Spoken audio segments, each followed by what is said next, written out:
¿Es el turismo una cuestión de clase? Viajar siempre ha sido cosa de ricos. ¿Se puede democratizar el turismo? ¿A qué coste? Esa es una de mis contradicciones.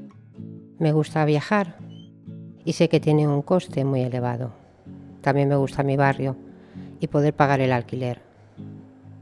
La psiquiatría, en sus orígenes, construyó nuevas categorías diagnósticas. Dromomanía, gusto por los viajes por parte de las clases medias y bajas. La estigmatización de los vagabundos. Aporofobia. Como a mi abuelo, a veces desaparecía. A su regreso, lo recluían en un centro psiquiátrico y era sometido a sesiones de electroshocks.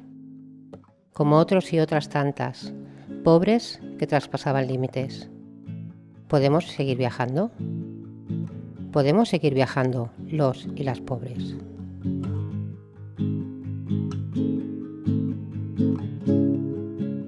Añoro cuando de pequeño salía a pasear con mis abuelos.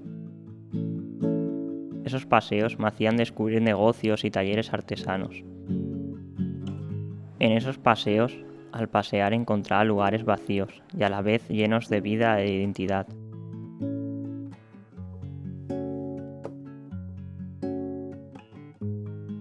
Y ahora al pasear me siento en otro lugar lleno de humanidad, pero sin identidad, y que su historia se trata de olvidar.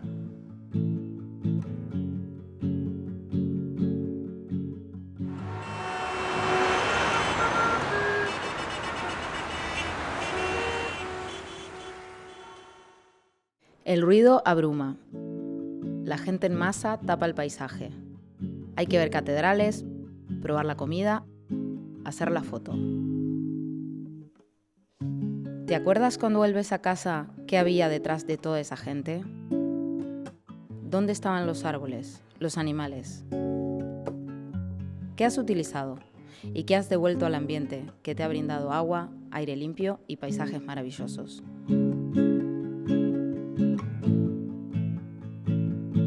El clac, clac, clac de las ruedas de las maletas en la madrugada.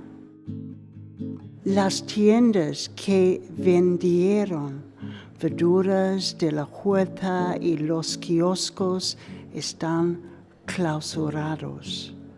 Ahora los bajos son apartamentos turísticos con interiores muy oscuros, donde la gente mayor puede leer las noticias o comprar algo, y donde viven cuando sus edificios altos sin ascensores no están accesibles para ellos, y donde sale el agua para regar la huerta durante estos tiempos de cambio climático. En las piscinas de los nuevos edificios grandes se ocupan la huerta antigua ahora.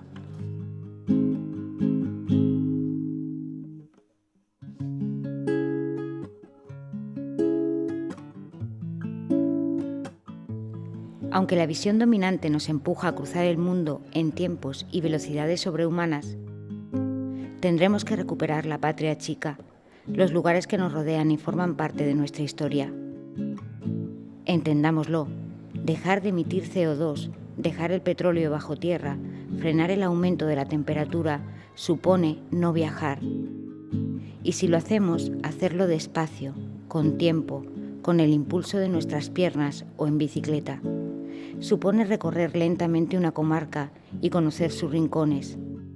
Y aunque pueda parecernos que el mundo se vuelve pequeño, aún así, el viejo, querido y conocido cerro nunca nos decepciona y nos presta cada día un atardecer diferente e irrepetible, el eco de otras estaciones y la inmensidad del infinito.